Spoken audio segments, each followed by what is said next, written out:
저가 언제 예수님을 믿게 되고 언제 교회를 가게 됐는지 잠깐 한번 말씀드렸던 적이 있었던 것 같아요. 저는 이제 교회에 오게 된 것은 중학교 때 친구 초청 잔치에 친구 초대로 오게 되었습니다. 그리고 그 친구 초대에 3주만 오게 되면은 문화상품권을 준다고 해서 교회를 오게 되었었습니다.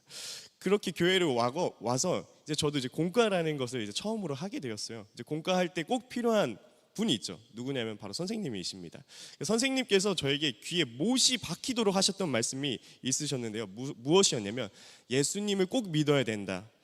너가 예수님이 너를 위해서 죽으시고 또 너의 죄를 위해서 다시 살아나셨다라는 그 말씀을 정말 저에게 귀에 못이 박히도록 말씀을 해주셨습니다. 그러다 보니까 제가 교회에 나가면서 나의 죄를 위해서 나를 위해서 의문점이 있었지만 그 멘트나 그 내용은 지금에 와서도 잊혀지지가 않습니다. 누가 나의 죄를 위해서 죽으셨나? 만약 그런 시험이라든지 그런 내용들을 다시 한번 본다 해도 저는 그때 당시에 계속 예수님 이 이야기를 정말 많이 들었고 말할 수 있었습니다. 예수님이 나 위해 죽으심, 이 단어, 이 문장은 우리가 지금 이 자리에 있으신 분들은 모르시는 분들은 없을 거예요. 여기 다 알고 있을 것입니다.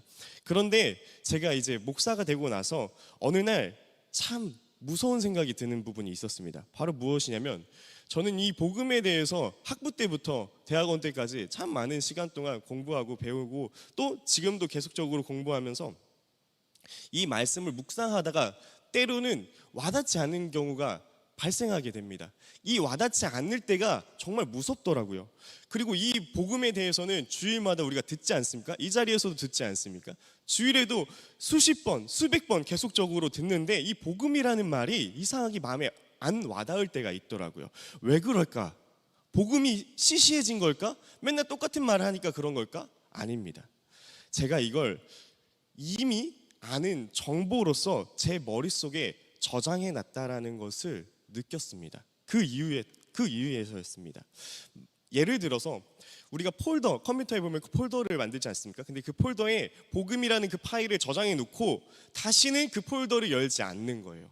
저장은 해놨지만 내가 그 복음이라는 그 페이퍼를 열지 않음으로 그냥 나랑 상관없는 상태, 나랑 이해되지 않는 상태로 계속 놓는 것도 볼 수가 있었습니다. 그런데 오늘 본문을 보다가 제가 정말 깜짝 놀란 부분이 있는데 바로 무엇이냐면 바울이 고린도 교회에 편지를 쓰는데 첫 마디가 이런 부분이 나옵니다. 오늘 15장 1절의 말씀인데요. 우리 같이 한번 합독하도록 하겠습니다. 형제들아, 내가 너희에게 전한 복음을 너희에게 알게 하노니 이는 너희가 받은 것이요 또 그 가운데 선 것이라. 아멘. 이 편지는 이미 믿는 사람들에게 간 겁니다. 안 믿는 사람들에게 복음을 전한 것이 아니라 복음을 들은 사람에게 다시 한번 복음을 재차 말한다라는 것을 우리는 이 성경에서 볼 수가 있습니다. 바울은 복음을 다시 알려주겠다고 하는데 왜 그럴까요? 왜 다시 알려줄까요? 그들도 저처럼 우리처럼 복음을 사실은 정보로 저장해 놨을 수 있기 때문입니다. 그래서 오늘 바울은 우리에게 똑같이 말합니다. 너가 알고 있는 그 복음, 그거는 정보가 아니라 오늘 설교 제목인 바로 이겁니다. 복음은 정보가 아니다. 그러면 복음이 정보가 아니라면 대체 뭘까요? 왜 우리는 그렇게 잘 아는 복음이라는 그 단어를 듣고 자라고 성장하는데도 불구하고 우리의 믿음은 흔들릴까? 그 해답이 오늘 본문 안에 있습니다. 오늘 그 본문을 우리 같이 다시 한번 들여다보길 소망합니다. 첫 번째 소주제를 우리 같이 읽어보도록 하겠습니다. 복음은 내가 가진 것이 아니라 내가 선 자리다. 오늘 본문 말씀 1절과 2절을 같이 합독하겠습니다. 형제들아, 내가 너희에게 전한 복음을 너희에게 알게 하노니 이는 너희가 받은 것이요 또 가운데 선 것이라. 너희가 만일 내가 전한 그 말을 굳게 지키고 헛되이 믿지 아니하였으면 그로 말미암아 구원을 받으리라. 아멘. 자, 바울이 복음에 대해서 어떻게 설명하는지 첫 단어부터 따라가 보도록 하겠습니다. 1절 뒷부분에 보면 그 가운데 선 것이라 라고 표현을 합니다. 그 가운데 선 것이라. 여기서 선 것이라는 그 단어가 헬라어로 보면요 헤스테카테라는 그 단어를 사용합니다. 근데 이 단어가 주는 그 느낌이 분명하게 중요합니다. 하지만 여기서 우리가 문법적으로 시제를 봐야 되는 부분이 있습니다. 뭐냐면 바로 완료 시제를 사용하는데요. 헬라어에서 그 완료 시제를 사용했을 때는 느낌이 어떤 느낌이냐면 과거에 사건이 발생해서 지금까지도 계속적으로 유효하다, 지금도 그 상태에 있다를 할 때 완료 시제를, 헬라어 문법의 완료 시제를 사용합니다. 이거를 여러분들이 오늘 꼭 기억하셔야 됩니다. 그 효력이 과거에도 있었고 그 과거에서부터 지금까지, 내가 말하고 있는 그 지금까지도 효력이 발생하고 있다라고 표현하고 있습니다. 그러니까 바울은 지금 이 선 것이다라는 것을 표현할 때 어떤 의미를 표현하고 싶었냐면, 너희가 한번 복음 위에 올라섰고 지금도 계속적으로 너는 복음 위에 서 있다라는 것을 말하고 싶었습니다. 복음이 나를 떠받치고 있다라는 그런 상태를 표현하고 싶었습니다. 좋은 말이죠. 그런데 솔직히 이 말 자체가 복음이 나를 떠받들고 있다, 받치고 있다라는 말은 되게 좀 추상적이기도 합니다. 떠받친다라는 것이 대체 뭐길래, 그게 내 삶에는 어떠한 상관이 있길래, 이 질문이 안 풀리면요 오늘 설교는 그냥 흘러가게 됩니다. 그래서 제가 오늘 이거를 확실하게 풀어드리기 위해서 가지고 왔습니다. 떠받치는 것이 뭔지 알려면요 반대를 먼저 생각해 봐야 됩니다. 먼저 떠받쳐지지 않는 삶, 복음으로 떠받쳐지지 않는 삶은 무엇인지를 제가 세 가지로 가지고 왔습니다. 첫째, 여러분 잘하고 있을 때만 마음이 편하지 않습니까? 시험 잘 보고 일이 잘 풀리고 사람들이 인정을 줄 때만, 그때만 나 괜찮은 사람이구나 싶습니다. 그런데 성적이 떨어지거나요 또는 일이 망치거나 누가 나를 안 알아주면요 바로 무너집니다. 왜 그럴까요? 내 가치를 내가 떠받치고 있기 때문입니다. 내 성과로 내 가치를 떠받들고 있고, 그러니까 성과가 흔들리면요 자연스럽게 받치고 있던 내 손이 떨리고 내 인생이 전체가 떨리게 되는 겁니다. 잘해야만 설 수 있는 삶, 이게 첫 번째 복음으로 떠받들어지지 않는 삶의 모습입니다. 평생 마치 자기의 발끝으로 서 있는 정말 간당간당한 그런 삶이에요. 그럼 두 번째는 어떤 삶일까? 정말 진짜 넘어질 때가 오늘 느끼는 사람입니다. 똑같은 죄를 또 짓고 이번엔 진짜 안 그래야지 했는데도 또 그러고, 그럴 때 우리 마음이 어떻게 됩니까? 나 같은 게 무슨 신앙이야, 하나님이 나 같은 거 받아주시겠어? 스스로 끝내게 되는 경우가 있습니다. 왜요? 내가 나를 계속 붙들고 있고 내가 나를 계속 받쳐주는데 받쳐주지 못하니까 내 발밑이 무너졌는데 받쳐줄 바닥이 없으니까 그냥 떨어지게 되는 겁니다. 죄책감이 끝없이 추락합니다. 끝없이. 그리고 세 번째, 우리는 끊임없이 자신을 증명하려고 한다는 그 삶입니다. 내가 괜찮은 사람이라는 것은요 SNS에 계속 올립니다. 그리고 그 SNS에 올리고 나서 사람들의 반응을 계속적으로 보게 돼요. 좋아요 숫자 세고 누가 나를 알아봐줘야 하는데 안 알아봐 주는 것 같지? 내가 거기에 존재가 흔들립니다. 그런데 그거 아십니까? 내가 나를 증명해야 사는요 절대 끝나지가 않습니다. 그걸 잡는 순간 절대 끝나지가 않습니다. 어제 증명을 분명히 했어요. 내가 나를 붙잡으면서 증명을 했는데 오늘 또 해야 합니다.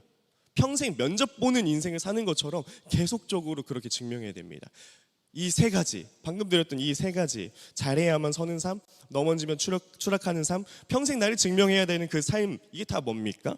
내가 나를 떠받치고 있는 삶을 표현하고 있습니다. 내 성과로, 내 노력으로, 내가 갖고 있는 어떤 자격으로. 그래서 이렇게 사는 사람은 항상 불안합니다. 왜 불안하냐?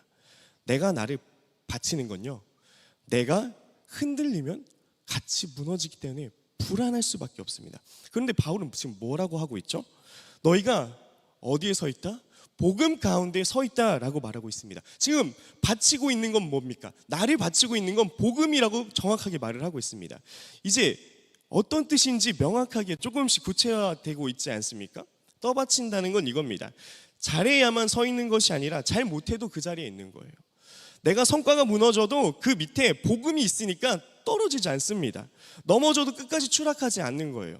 내가 또 죄를 지어서 발밑이 무너져 있을 때도 그 아래 복음이 바닥처럼 받치고 있으니까 더 이상 나를 증명하지 않아도 된다라는 것입니다. 왜? 예수님이 십자가에서 이미 나를 증명해 주셨기 때문입니다. 내가 좋아요로 숫자로 나를 증명할 필요가 전혀 없습니다. 왜냐하면 하나님이 나를 받아주셨기 때문입니다. 이 차이가 느껴지십니까? 이 차이가? 이게 정보는 내가 가지고 있는 거고 내가 관리하고 내가 떠받치고, 그래서 정보로 사는 사람은 자기가 자기를 바쳐야 합니다. 그러니까 흔들릴 수밖에 없고, 복음은 나를 그 상태에서 오히려 나를 받쳐주는 거예요. 내가 떠받치는 것이 아니라 나를 받쳐주는 그런 삶을 복음이 해준다라는 것입니다. 그래서 2절은요 무서운 말을 하기 시작합니다. 2절에서 1절에서 2절 사이인데 이 수많은 그 무거운 그 가치를 갖고 있는데 2절에서는 더 크게 말을 합니다. 무엇이냐면 헛되이 믿지 아니하였으면 이라는 말을 합니다. 헛되이라는 말 자체가 갖고 있는 이 공허함을 여러분들 느낄 수 있죠. 에이케라는 그 단어를 사용하고 있는데요, 여전히 내가 나를 떠받치면서 입으로만 예수님이 나를 받쳐주세요 하는 그런 믿음입니다. 헛스윙하는 믿음입니다. 헛스윙, 알맹이는 못 맞히는 그런 믿음을 말을 하고 있습니다. 그러니까 여러분들, 오늘 여러분들이 예배를 드리고 이제 집으로 가고 세상으로 나아갔을 때 한 가지만 좀 정리했으면 좋겠습니다. 무엇이냐면 복음을 믿는다는 것은요, 내가 나를 떠받친다라는 것을 그만두는 겁니다. 내가 나를 떠받친다는 것을 그만두는 게 복음입니다. 복음 안에서 살아가는 것이죠. 잘해야만 하는 압박, 넘어지면 끝이라는 그러한 두려움, 평생 증명해야 한다라는 그런 불안, 그걸 내려놓고 복음 위에 내가 내 체중을 실어 넣는 겁니다. 의자에 앉을 때 우리가 체중을 다 맡기지 않습니까? 안 무너질 믿음이 있으니까 복음의 의자에 그렇게 내 체중을 맡기는 것이에요. 오늘 여러분의 셀 모임이라든지, 또는 여러분들 집에 가서 혹여나 개인 일기를 쓰신다든지, 또는 묵상을 하신다든지, 또 예배를 끝나고 우리 셀 모임 하면서 우리 또 이야기 나누고, 지금 이 설교를 들으시면서 메모를 하시는 분들께서는 이 질문을 꼭 생각하시기 바랍니다. 무엇이냐면, 나는 지금 복음 위에 내 체중을 싣고 있는가? 아니면 여전히 내 두 발로 나를 떠받치고 있느라 발끝이 저리도록 서 있진 않는가? 내 자신을 한번 직면하면서 살펴보면 참 좋을 것 같습니다. 이 질문을 품고, 그러면 그 복음이 대체 뭐길래 나를 바친다는 건지 두 번째로 한번 들어가 보도록 하겠습니다. 두 번째 소주제를 우리 같이 읽어보도록 하겠습니다. 복음은 정보가 아니라 지금도 끝나지 않는 사건이다. 우리 본문 말씀 3절에서 8절까지의 말씀을 우리 큰 소리로 합독하도록 하겠습니다. 내가 받은 것을 먼저 너희에게 전하였노니 이는 성경대로 그리스도께서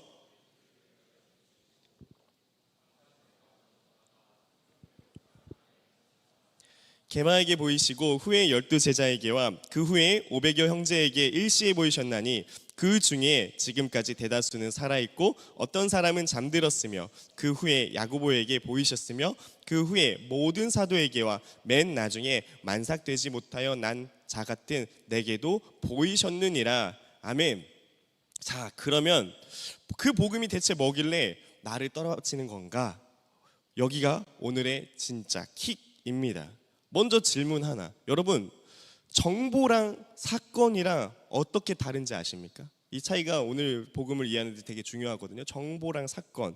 제가 예를 들어 보겠습니다. 여러분, 핸드폰에 알림이 수백 개 오죠? 제 메시지를 보니까 어제 기준으로 264개의 메시지가 안 읽은 상태로 있더라고요.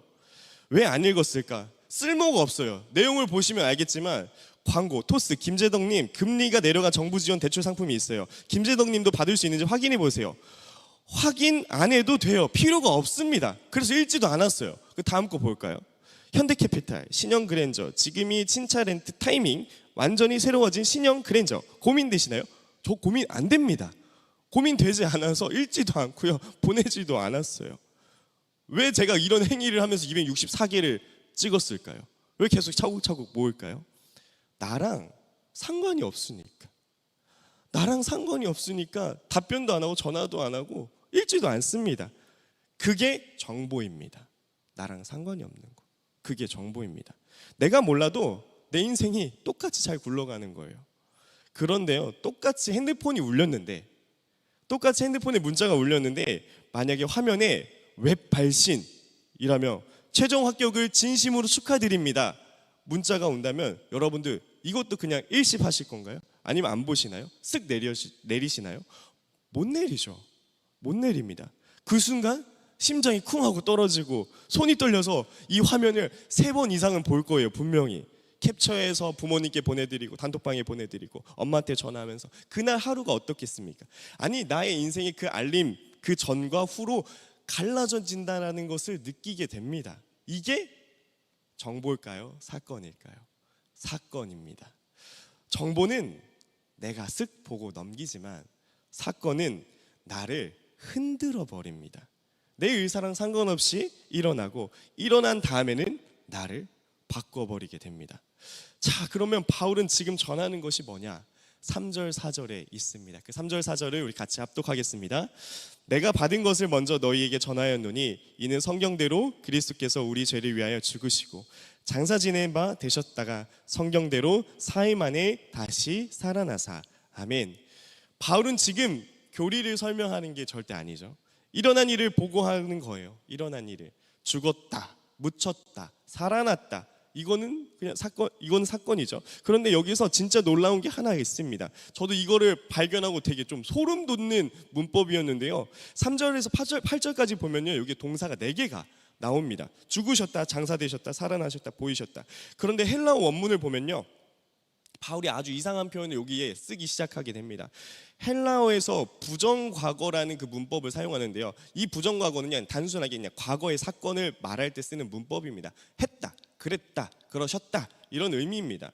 근데 3절에서 8절까지 보면요, 부정과거가 3개가 있고요, 4가지 동사 중에 하나는 이제 현재 시제, 현재 완료 시제를 사용하는 부분이 있습니다. 그게 뭐냐면 딱 하나, 다시 살아나셨다. 이 말을 할 때는요, 부정과거로 사용하는 것이 아니라 현재 완료 시제를 사용하게 됩니다. 아까 완료 시제 본론 1에서 말을 했었죠.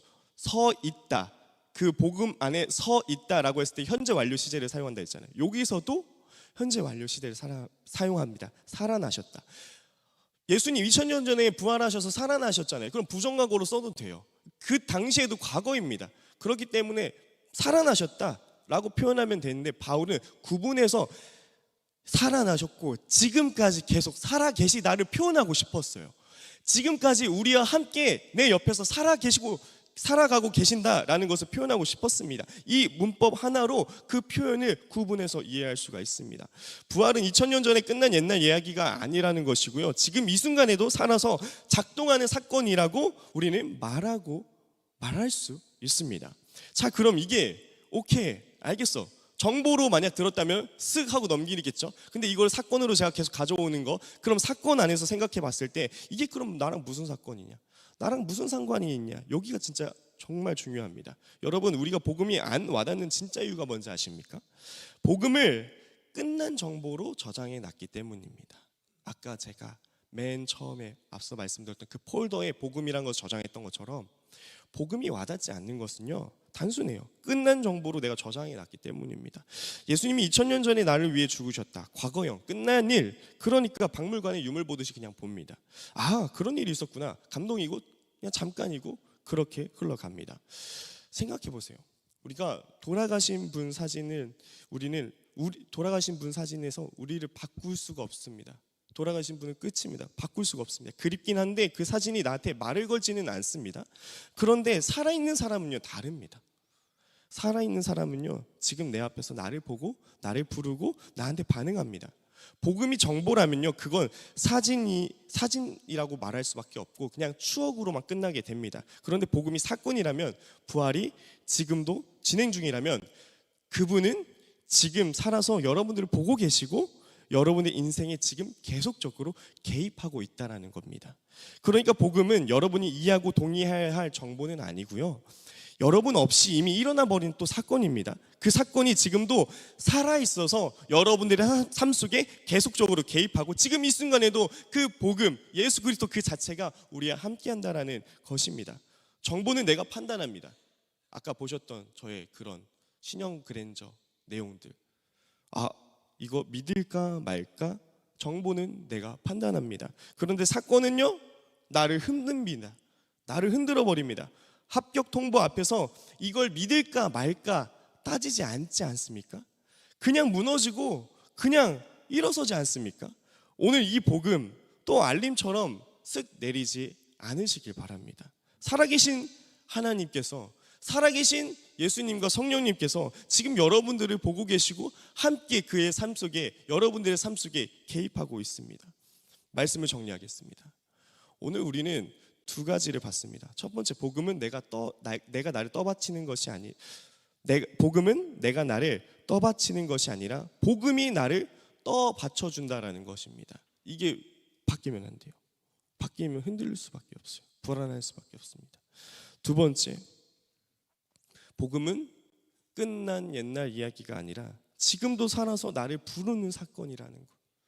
이 복음은요, 성경 전체를 말하기도 하고요, 예수 그리스도 자체를 말합니다. 지금도 살아서 나를 부르는입니다. 죽음은 끝났지만, 죽음은 끝났다라고 아까 그 부정 과거를 사용해서 말을 하고 있죠. 근데 부활은 끝나지 않았다라고 표현을 하고 있습니다. 정말 끝나지 않았습니다. 그분은 지금도 이 자리에서 우리와 함께 살아가고 계십니다. 그런데 여러분, 제가 이 말씀을 준비하면서 이번 주에 제가 이 두 가지를 머리가 아니라 몸으로 체험하는 그런 경험을 했습니다. 제 이야기를 하고 나누고 마무리를 하도록 하겠습니다.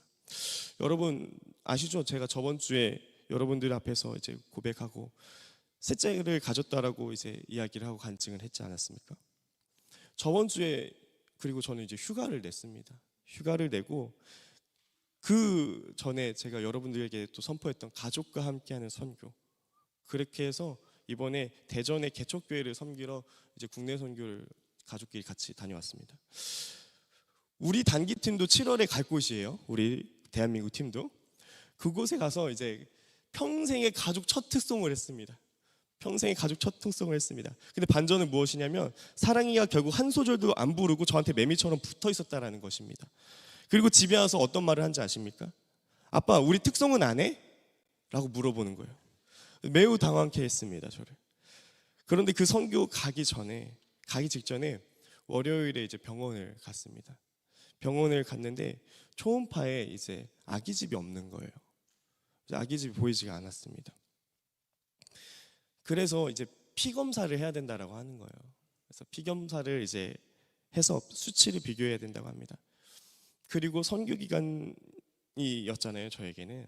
화요일 날 이렇게 계속 가야 되나 고민이 있는데 가야지. 하나님이 허락하셨는데 가야지. 와이프에게 동의를 구하고 와이프도 괜찮다고 갈 수 있다라고 또 같이 이렇게 가게 되었습니다. 참 오묘한 것은 무엇이었냐면요, 선교 기간 중에 수요일 날에 또 전화가 왔어요.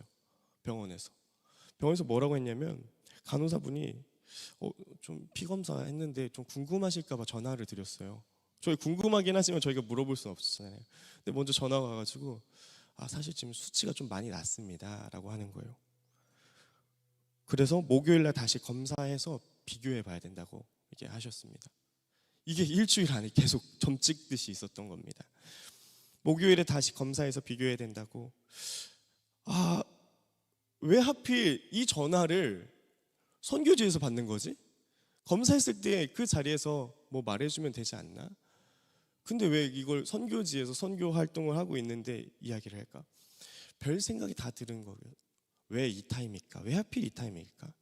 나는 지금, 우리 가족은 지금 작정하고 결단하고 지금 교회를 섬기기 위해서, 목사님과 그 가정을 섬기기 위해서 왔는데 초점이 자꾸 제 가족을 향해 가는 거예요. 제 가족을 향해. 그리고 목요일에 병원에 와서 다시 이제 검사를 하고 또 초음파 검사를 또 같이 진행을 했습니다. 그때 이제 하나님께서 보여주실 줄 알았어요. 당연히. 왜냐하면 선교했으니까. 근데 보이지가 또 않는 거예요. 안 보여요. 아내가 초음파실에 들어가 있는 동안에 저는 또 목요일날 새벽 담당이었어요. 또 우리 권사님도 계셨지만 제가 또 새벽 담당이어서, 그리고 휴가였습니다. 참고로 새벽 담당이어서 이제 바꿀까 고민하고 했다가 기도할 게 너무 많으니까 그냥 바꾸지도 않고 그냥 왔어요. 기도할 게 있어서. 정말 죄송한데 제가 찬양인도 하고 또 중보기도 통성을 하면서 우리 성도님들을 위해 기도하면서 말은 안 했지만 마음속에서 하나님 저희 가정에 복을 내려주세요. 거기서 성도님들을 위해 기도하는 것보다 사실 저와 저의 가정을 위해 기도하는 게 솔직히 많았어요. 솔직히 지금 말하면 진짜 많았습니다. 내가 기도하면서 또 별 생각이 들어요. 내가 너무 무리한 건가? 내 마음속에 계속적으로 들어가는 것은 내 탓이라는 생각이었습니다.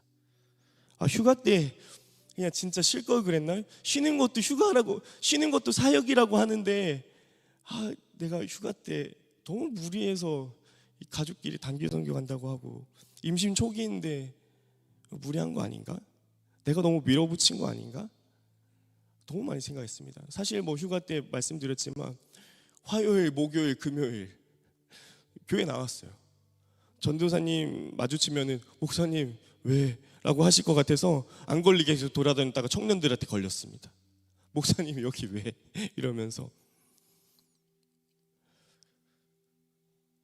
아무튼 저는 이런 하루하루를 보내면서 자꾸 저를 끌어당기는 그런 하루를 살았습니다. 선교를 함에도 불구하고. 그러면서 제가 뭘 봤냐면요, 제 안의 믿음이 얼마나 보이는 것에 얽매여 있는가를 느끼게 되는 거예요. 초음파 사진 그거 하나 보면 입덧을 안 해도, 임신한 느낌이 안 들어도 믿을 텐데, 임태기를 봤는데도 불구하고 초음파 사진 그 하나가 안 보이니까 아기 존재 자체에 대한 믿음이 흔들리는 거예요. 아기 존재 자체의 믿음이 보이지 않는다라는 그 하나로 믿음이 흔들리는 제 자신을 경험했습니다. 그런데 오늘 말씀을 보니까 이 성경 말씀이 제 상황과 너무나 딱인 거예요. 우리가 부활을 보지 못했잖아요. 저도 2000년 전에 태어나지도 않아서 부활을 본 적이 없어요. 그래서 흔들릴 때도 있습니다. 근데 보이면 믿을 텐데, 내가 예수님 내 눈으로 직접 보면요 믿을 텐데, 이런 말 많이 들어보고 해보지 않으셨습니까? 그런데 복음은 내가 봐서 믿는 정보가 아니라 안 보여도 이미 일어난 사건입니다. 제가 그 흔들리는 자리에서 이거를 깨닫기 시작합니다. 나는 지금 그 한 장으로 그 초음파 사진 그 한 장으로 나를 떠받치려고 하는구나. 내 두 발 그걸로 자꾸 서려고만 하는구나. 하나님께 맡기지 않고 자꾸 그렇게 서려고 하는구나. 솔직히 말씀드리면요, 아직 답을 못 받았어요. 아기에 대한 그런 부분을 아직 답을 못 받았습니다. 다음 주에 다시 또 봐야 한다고 합니다. 지금도 사실은 또 보이지 않죠, 당연히. 그런데 이번 주를 지나면서 이거 하나는 제가 붙들었습니다. 무엇이냐면, 생명의 주권은 하나님이시다. 하나님이 제일 좋은 것으로 늘 그 자녀들에게 베푸신다. 근데 설마 2명이진 않겠지 라고 또 생각했습니다. 왜냐면 요즘 사랑이가 계속 행복이, 축복이 이렇게 말을 하니까 설마 생각을 하게 되더라고요. 임신은 내가 잡는 것이 아니라, 또 잡는다고 잡히는 게 아니라 어떻게 할 수 없는 하나님의 은혜의 영역이구나. 그리고 이것은 임신뿐만이 아니라 모든 것에 있구나라는 것을 더 피부로 느끼게 되었습니다. 여러분 또 아시다시피 저는 셀리더입니다. 셀리더. 제가 담당 목사를 하고 있지만 우리 부부셀 정말 축복합니다. 모든 셀 다 축복하지만 저 셀리더니까 우리 부부셀을 제가 맡고 있어요. 셀리더로서. 근데 우리 부부셀의 공통적인 이제 기도 제목이 다음 세대에 대한 그 잉태문입니다. 제가 이제 피부로 느껴질까요? 그 전에도 열심히 기도했거든요. 더 피부로 느껴지는 거예요. 더 피부로. 얼마나 갈급하고, 임신 테스트기를 했을 때 그 실패됐던 결과를 봤을 때 얼마나 그 낙담할까. 그리고 시험관을 했는데 시험관 결과를 들었을 때 얼마나 그 낙담할까. 그 과정에서 그 하루 1분 1초의 그 조급함과 그 어려운 마음들이 더 피부로 느껴지더라고요. 그 전에도 정말 열심히 기도하면서 마음을 공감했지만 더 많이 느끼게 되었습니다. 아직 저에게 지금 이 과정 속에서 이유를 다 알지는 못하지만 그래도 적어도 이건 압니다. 이 말씀을 머리로만 전하지 말고 흔들리는 그 자리에서 여러분한테 전해라 라는 그 마음을 계속적으로 주시더라고요. 보이는 거 하나에 매달려 내 발로 서지 말고 안 보여도 살아계신 그분께 체중을 실으라 라고 말씀하십니다. 그러니 여러분 오늘 다 같이 우리 결단하였으면 좋겠습니다. 내가 나를 떠받치는 거 이제 그거는 그만하고 보이는 것 하나로 흔들리는 그 자리에서 괜찮아 내가 버텨야지 그게 아니라 살아계신 그분께 체중을 싣기로 그 복음이라는 의자에 앉는 것입니다. 오늘 이 시간 보이는 것에 매여 내 두 발로 버티던 그 자리에서 일어나 안 보여도 살아계신 그분께 우리 체중을 다 맡기는 거룩한 시간이 되시길 예수님의 이름으로 축원드립니다. 기도하겠습니다.